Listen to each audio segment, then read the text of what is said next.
What's up, guys? Welcome back to Mike's Universe. Today we're going to do the ultimate comparison battle between Avatar Aang and Avatar Korra. Avatar Aang and Avatar Korra are two major powerhouses when ranking characters from animated series against each other in terms of strength, abilities, and might. For the sake of this judging brawl, only Aang's features from the Avatar the Airbender and Korra's from the Legend of Korra will be taken into account, meaning no comic books or flashback with Aang as an adult will be used for the purposes of this list. Let's start with the Avatar's connection to their past lives. A major story arc in The Legend of Korra revolves around Korra's connection to the past avatars being completely severed, losing the ability to access the memories and collective knowledge of dozens upon dozens of previous avatars is a critical disadvantage in fighting with Aang.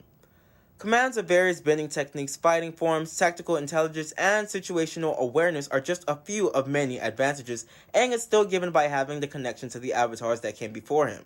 Now let's talk about Korra's knowledge of Aang. Plain and simple, Korra is the avatar after Aang, and thus has access to his memories and life experiences, at least for a part of the series.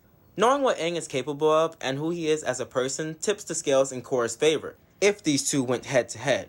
In addition to their connection, Korra has also been trained by the likes of Katara, Toph, and Tenzin, all of whom knew Aang and trained with him.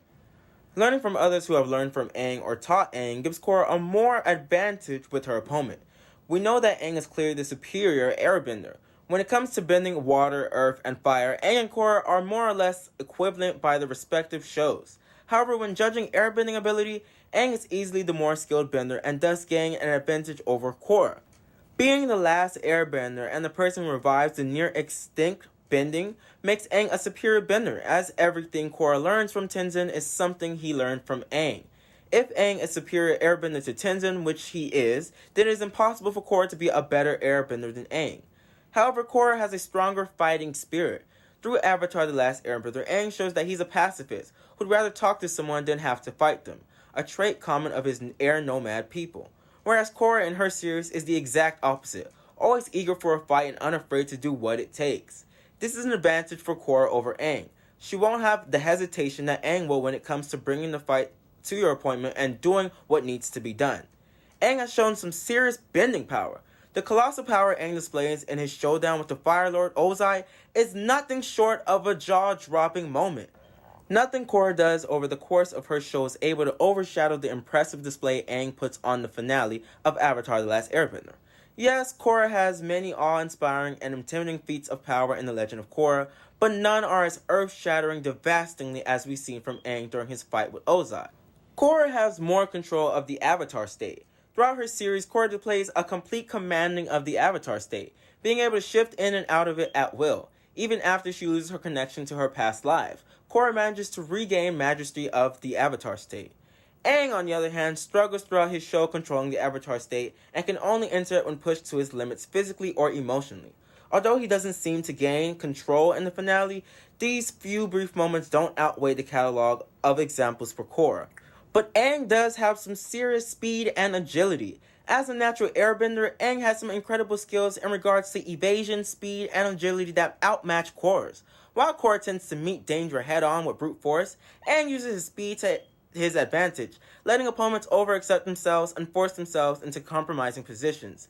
Being able to dodge and evade attacks better than Korra tips the scales in Aang's favor, if these two were ever to go toe-to-toe with each other. But Korra is strong and tougher. Because she's older and has received more fighting form and conditioning training from experts, Korra is both stronger and tougher than Aang. The Legend of Korra often shows Korra's ability to take a hit, dust herself off, and keep on accompanying her enemy. She's scrappy and she knows how to roll the punches. In Avatar The Last Airbender, it's more or less the opposite with Aang. He's not able to take the same punishment as Korra and recover with much ease. But this won't help as Aang is very calm and level-headed. In The Legend of Korra, Korra is frequently shown to be a hot-headed person who is impulsive and gets herself into trouble for jumping into situations without weighing her options. On the opposite end of the spectrum, Aang tends to keep his emotions out of any confrontation, and he always maintains a calm demeanor in any situation. Keeping your cool and not always being swayed by your emotions is an upper hand in any fight, as it will allow you to focus on studying your opponent and identifying their weakness. Well guys, what do you think? Who would win in a battle, Korra or Aang? Comment your thoughts below. And if you're new here and enjoying our content, go ahead and like and subscribe.